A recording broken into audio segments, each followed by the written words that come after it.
Hello students, आज हम space mission में सीखेंगे क्रिटिकल वेलोसिटी के आधार पर जो न्यूमेरिकल्स है उसको किस तरह से सॉल्व किया जाए। ठीक है, और उसमें ऐसे ट्रिक्स मैं आपको बताऊंगा कि ये जो न्यूमेरिकल्स है आप बोलोगे सर ये कितना आसान है। बहुत सिंपल ट्रिक्स है और जिसके कारण ट्रिक के कारण आप वो जो न्यूमेरिकल्स है उसको सॉल्व करने में आपको बहुत आसानी होगी। ठीक है बच्चों, तो चलो स्टार्ट करते हैं। एक क्रिटिकल वेलोसिटी जिसको VC से डिनोट किया जाता है और उसको टेंजेंशियल वेलोसिटी भी कहा जाता है। तो बच्चों इसका थोड़ा सा रिवाइज करते हैं। तो क्रिटिकल वेलोसिटी किसको कहते हैं, चलो मैं आपको एक डायग्राम से बताता हूँ। समझो ये अपनी अर्थ है और अर्थ की रेडियस जो है सेंटर से यहाँ पे हम कैपिटल R से डिनोट करते हैं। ठीक है, और ये जो अर्थ है, अर्थ के सरफेस से कुछ स्पेसिफिक हाइट पर एक सैटेलाइट है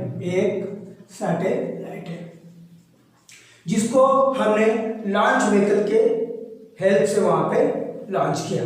ठीक है, देन अगर वहीं पे लॉन्च करके हमने छोड़ दिया तो अर्थ का ग्रेविटेशनल पुल उसको क्या करेगा, उसको अपनी तरफ खींच लेगा और ये सैटेलाइट नीचे गिर जाएगा। लेकिन हम क्या करते हैं, उसको वहां पे एक स्पेसिफिक वेलोसिटी देते हैं। क्या करते हैं, एक स्पेसिफिक वेलोसिटी देते हैं। स्पेसिफिक वेलोसिटी देने के कारण वो एक स्पेसिफिक ऑर्बिट में अर्थ के अराउंड क्या करता है, रिवॉल्व करता है। तो ये जो यहाँ पे हमने उसको स्पेसिफिक वेलोसिटी दी है बच्चों, इसको ही क्रिटिकल वेलोसिटी कहा जाता है। ठीक है, ये तो उसकी हाइट होगी। ठीक है, और ये जो रेडियस है, ऑर्बिट की जो रेडियस है बच्चों, ये h+r है और जिसको स्मॉल r से डिनोट किया जाता है। मतलब आपको क्रिटिकल वेलोसिटी क्या है तो अच्छे से समझ में आ गया कि यहाँ पे अगर हमने सैटेलाइट को वैसे ही रखा तो वो नीचे आ जाएगा, लेकिन उसको हम एक स्पेसिफिक वेलोसिटी देते हैं जिसके कारण ये इस अर्थ के अराउंड क्या करता है, मूव करता है। ठीक है, और ये जो वेलोसिटी होती है उसको ही क्रिटिकल वेलोसिटी कहा जाता है। तो बच्चों इसका फार्मूला भी हमने डिराइव किया था। जैसे कि हमें पता है कि ये जो अर्थ है इस सैटेलाइट पे फोर्स लगाती है, सेंटर सीकिंग फोर्स, जिसको हमने ग्रेविटेशन में पढ़ा, जिसको कहते हैं हम सेंट्रीपिटल फोर्स। तो ये जो सेंट्रीपिटल फोर्स है उसी के कारण हमने तो वेलोसिटी दी है और वेलोसिटी की डायरेक्शन जो है यहाँ पे किस तरह से, टेंजेंशियल टू दिस ऑर्बिट, इसलिए इसको टेंजेंशियल वेलोसिटी कहते हैं। तो ये जो टेंजेंशियल वेलोसिटी है तो इसकी डायरेक्शन तो टेंजेंट है सर्कल को, लेकिन अर्थ का जो सेंट्रीपिटल फोर्स है वो इसको क्या कर रहा है, अपनी तरफ खींच रहा है। इसलिए ये सर्कुलर ऑर्बिट में घूमता है। एक्चुअली इसकी वेलोसिटी तो बाहर जाने की है, लेकिन अर्थ के ग्रेविटेशनल पुल के कारण वो क्या करता है, अराउंड मूव होता है। उसको सेंट्रीपिटल फोर्स कहते हैं। और सेंट्रीपिटल फोर्स जो है वो किसने लगाया है, अर्थ की ग्रेविटी ने लगाया है, बराबर है। अर्थ की ग्रेविटी ने जो फोर्स लगाया उसको हम सेंट्रीपिटल फोर्स कहते हैं। इसलिए जो सेंट्रीपिटल फोर्स है is equal to gravitational force. ठीक है, तो ये जो सेंट्रीपिटल फोर्स का जो फॉर्मूला है वो हमने ग्रेविटेशन में देखा है, दैट इज mv²। लेकिन यहाँ पे जो वेलोसिटी बच्चों क्रिटिकल वेलोसिटी, इसलिए हमने यहाँ पे क्या लिखेंगे, mv² अपॉन r मतलब radius of that orbit. Okay, चलो तो ग्रेविटेशनल फोर्स का ये आपको पता है formula, that is G capital M small m upon r का स्क्वायर। r का स्क्वायर मतलब हम बात कर रहे हैं यहाँ पे सैटेलाइट की, इसलिए हमने यहाँ पे सैटेलाइट की रेडियस ली। ओके, चलो तो यहाँ पे ये जो m स्मॉल m एक दूसरे को कैंसिल करेंगे, ये r को कैंसिल कर देगा और हमें फॉर्मूला ये मिल जाएगा VC² is equal to GM upon small r। लेकिन स्मॉल r क्या है, h plus radius of the earth and height of satellite. That's why ये हम इस तरह से लिखेंगे GM upon r plus h VC²। लेकिन v² इसको फिर अंडर रूट में डाल देंगे, हम स्क्वायर निकाल देंगे, स्क्वायर अगर निकाल दिया तो ये अंडर रूट में चला जाएगा और हमें फॉर्मूला मिल जाएगा GM upon r plus h। ये तो अर्थ का मास है जो कभी चेंज नहीं होगा, कांस्टेंट रहेगा। ये g है ग्रेविटेशनल यूनिवर्सल ग्रेविटेशनल कांस्टेंट, ये भी चेंज नहीं होगा। मतलब ये जो क्रिटिकल वेलोसिटी है ये डिपेंड करती है radius of earth and height of the object, ये कैपिटल आर एंड एच, ठीक है। मतलब ये एक दूसरे के कैसे इन्वर्सल मतलब इन्वर्सनल प्रोपोर्शनल है, इन्वर्सनली प्रोपोर्शनल है। मतलब अगर हाइट इंक्रीज हो जाएगी, इन्वर्स है ना एक दूसरे के, तो हाइट अगर इंक्रीज हो जाएगी तो वेलोसिटी क्या हो जाएगी, डिक्रीज हो जाएगी। मतलब जैसे जैसे हम अर्थ से ऊपर जाएंगे तो ये जो सैटेलाइट की जो वेलोसिटी है वो डिक्रीज हो जाएगी। अगर देखो बात करें क्या अगर समझो हमने ये भी पढ़ा है हियो लियो हियो और मियो, बराबर है बच्चों। अगर लो अर्थ ऑर्बिट में अगर वो घूमता है मतलब उसकी हाइट कम रहेगी, तो हाइट अगर कम है तो उसकी वेलोसिटी ज्यादा रहेगी।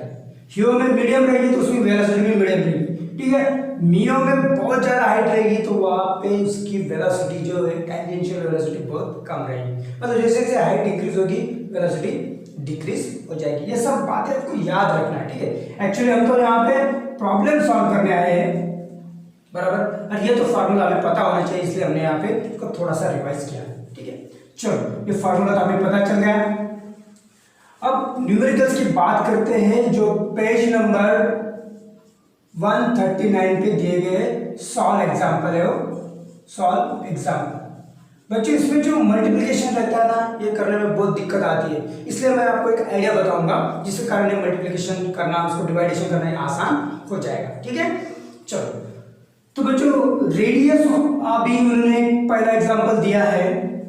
अगर समझो हाइट जो है अर्थ सरफेस से सैटेलाइट की हाइट अगर 35,780 किलोमीटर अगर है, तो उसकी क्रिटिकल वेलोसिटी या टेंजेंशियल वेलोसिटी कितनी, ये वीसी आपको फाइंड करना है। क्रिटिकल वेलोसिटी हमें आप फाइंड करनी है, ठीक है बच्चों। तो गिवन डाटा जो है वो पहले हम लिखते हैं, गिवन हमारे पास क्या क्या है। तो मैंने आपको पहले कहा था कि अर्थ का जो मास है, उसकी रेडियस है, इसका जो है ना वो जो उसकी वैल्यूज है हमें याद होनी चाहिए, ठीक है।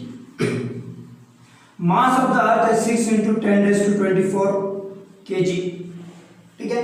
देन रेडियस है 6.4 × 10⁶ मीटर, जिसको हम मीटर को अगर किलोमीटर में कन्वर्ट करेंगे तो वो आता है 6,400 किलोमीटर, ठीक है। और हाइट जो है बच्चों वो है 35,780 किलोमीटर, ठीक है। और जो कि ये जो पूरा टोटल आर कितना हो जाएगा, आर = R+H, मतलब हमें इन दोनों की क्या करना पड़ेगा, एडिशन करना पड़ेगा। ये जो किलोमीटर इसमें इसलिए मैंने लिया क्योंकि ये भी किलोमीटर में है, इसलिए रेडियस को भी किलोमीटर में लिया, और ये हमें मिलता है 35,700 और तो ये इसको अगर एडिशन करेंगे तो ये मिलेगा हमको 42,180, ठीक है। 42,182 किलोमीटर, ठीक है। ये radius of the satellite orbit है, ठीक है। यह मिल गया RH और ये भी। चलो VC का फॉर्मूला लिखते हैं यहाँ पे, ये है Gm/R+H, ठीक है, जो कि हमने R+H यहाँ पे ऑलरेडी करके रखा है। अब ये जो जब हमें एग्जाम्पल सॉल्व करना होता है बच्चों, तो हमें ये किलोमीटर में नहीं बल्कि मीटर में लिखना पड़ता है, तो SI यूनिट यूज करना पड़ता है। तो इसको SI यूनिट करेंगे हम 42180, ये किलोमीटर को लिखते हैं 10⁻³ मीटर, ठीक है। तो ये मीटर में हम इसको कन्वर्ट कर लें बच्चों। चलो अभी ये सभी वैल्यूज है इसमें पुट अप कर देंगे। तो G की वैल्यू है 6.67 × 10⁻⁻11, G की वैल्यू मैंने लिखी नहीं यहाँ पे, 6.67 × 10⁻11 न्यूटन मीटर स्क्वायर पर kg स्क्वायर। ये सब बातें हमको याद होनी चाहिए, ठीक है। तो यह मास ऑफ द अर्थ है 6 ×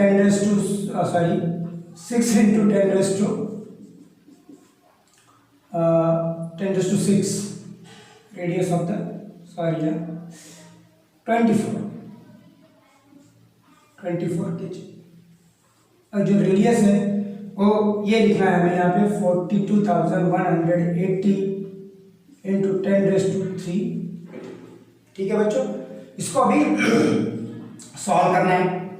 तो मैंने जो ट्रिक बताई बच्चों वो याद रखना, जो 6.67 6 7 है, इसको 7 कंसीडर करो, ये 6, ठीक है।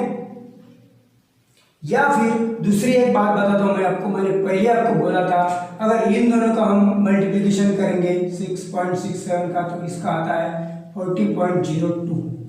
यह हमको याद रखना है क्योंकि ये जी और एम बहुत बार क्या होता है, ये तो समझो जी है और ये मास ऑफ द अर्थ है, मतलब उसके पहले जो वैल्यू से उसकी वो लिखा है, तो इसका आंसर यही आता है बच्चों हर बार, मतलब आएगा ये आंसर, तो इसको लर्न करो, ठीक है। ये आता है 40.02 इंटू 10⁻13, 24 में से 11 गए 30 -11, ठीक है। अब इसको जो है बच्चों क्या करना है कि ये जो 10⁻3 है इसको हमें इंक्रीज करना है, 10⁻2 इंक्रीज करना है 1 पॉइंट पे डिजिट, मतलब ये जो पॉइंट है 1 डिजिट के बाद हमें करना है। अगर हमको पॉइंट 1 डिजिट के बाद करना है, मतलब 4 पॉइंट करना है, तो हमें 10⁻2 ये जो है ये इंक्रीज हो जाएगा, तो कितना इंक्रीज हो जाएगा 1, ये 3 है, 4 5 6 7, मतलब 4.2180 इंटू 10⁻7, ठीक है। ये पॉइंट पे लाना है ताकि हमें ये आंसर जो है सॉल्व करने में आसानी हो जाए, ठीक है। 1 डिजिट पे लेके आए उसको, ओके। चलो इसको सॉल्व करते हैं। अगेन वही ट्रिक यूज करना है, 40.02 को 40 कंसीडर करो और जो ये 4.2180 को 4 ही कंसीडर करो, क्योंकि दो ही डिजिट हम कंसीडर करते हैं, तो 4.21 मतलब 4 ही इसको कंसीडर करो। और ये जो 10⁻7 ऊपर चला जाएगा तो ये हो जाएगा 10⁻13 में से 7 चले गए तो ये होगा 10⁻6, ठीक है बच्चों। चलो यहाँ पे तो हमको ये ऑड इवन नंबर मिल गया जो कि हमें अंडर रूट करने पे हाफ हो जाता है।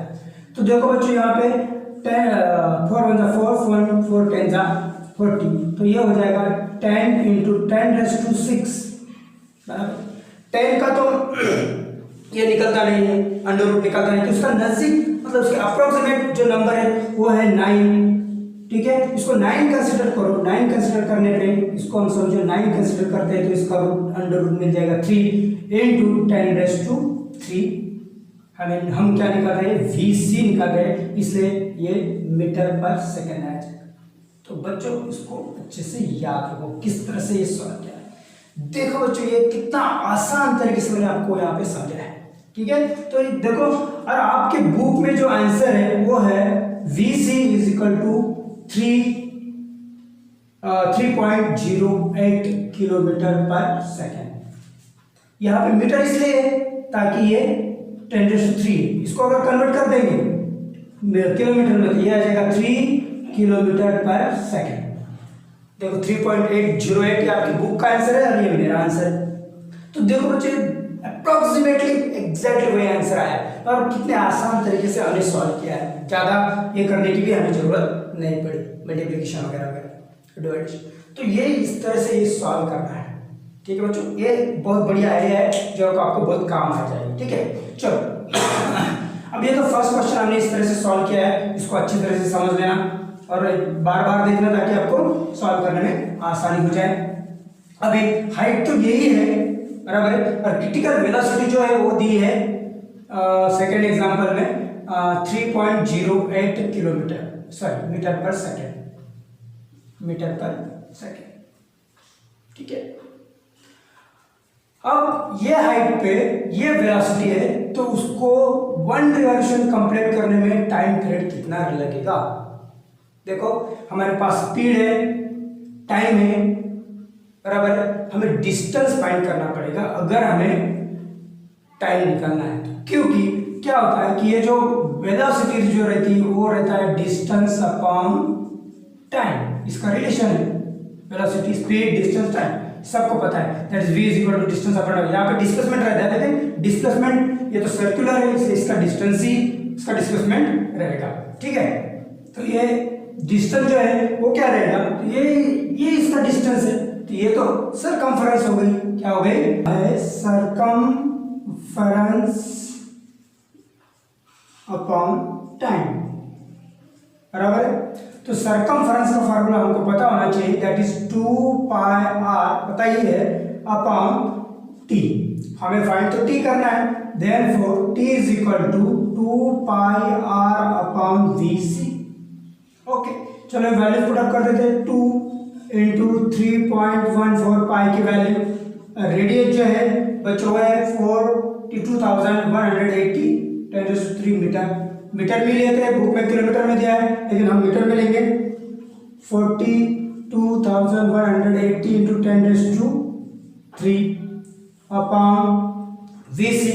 तो ये 3.08 किलोमीटर है बच्चों, मैंने मीटर लिखा हुआ वहाँ पे सॉरी, तो किलोमीटर है तो इसको मीटर में कन्वर्ट करेंगे मीटर पर सेकंड। 10⁻³ कट हो जाएगा। और जो मैंने आपको ट्रिक बताई वही यहाँ यूज करेंगे, दैट इज 2 इंटू 3.14 को हम 3 कंसिडर करेंगे और ये बाकी बचा है जो जैसे कि वैसे हम यहाँ पे लिख देंगे 42,180। 3.08 को भी हम 3 कंसिडर करेंगे। चलो ये दोनों कैंसिल हो गए, सिंपल सी बात है। देन हमारा आंसर जो है वो अप्रोक्सीमेट आ जाएगा, इसके आगे अप्रोक्सीमेट का साइन देना है। तो 20026 2 8 जा 16 2 1 जा 2 3 और 2 2 जा 4 और 4 2 जा 8। ये अब है हमारा VC that is metre per second. इसको अगर किलोमीटर में कन्वर्ट करना है तो इसको किस तरह से करेंगे, ठीक है बच्चों, मैं यहाँ पे लिखता हूँ। इसको अगर हमें किलोमीटर में कन्वर्ट करना है तो किस तरह से करना, तो VC is equal to 4836 upon 360 metre per second है। तो इसमें हमें क्या करना है, सॉरी ये टाइम है बच्चों, ये सेकंड में रहेगा, मैं बोल रहा था ऐसे कैसे हो रहा है, ये टाइम है, ये टाइम इतना आया है, इतने सेकंड में आया है, ठीक है, ऐसा यूनिट में। तो इसको हमको आवर्स में कन्वर्ट करना है, तो उसको हमें 3600 से डिवाइड करना होगा। चलो ये गया, ठीक है, सिंपल 2 से पहले मल्टीप्लाई करो, सॉरी डिवाइड करो दोनों को। 2 1 जा 2 2 8 जा 16 0 2 2 4 जा 8 2 2 जा एंड 2 1 जा 2 8 जा 16, ठीक है। तो इसी तरह से इसको और डिवाइड करेंगे, ये आ जाएगा 2 8 जा 9, ठीक है, 2 2 2 जा 4 2 1 जा 2 0 2 8 जा 9, ठीक है। अगर इसको इससे डिवाइड अभी है तो 9 से आप इसको प्रॉपर्ली डिवाइड कर सकते हो, तो इसका आंसर बच्चों आ जाता है 23.43 आवर्स, ठीक है।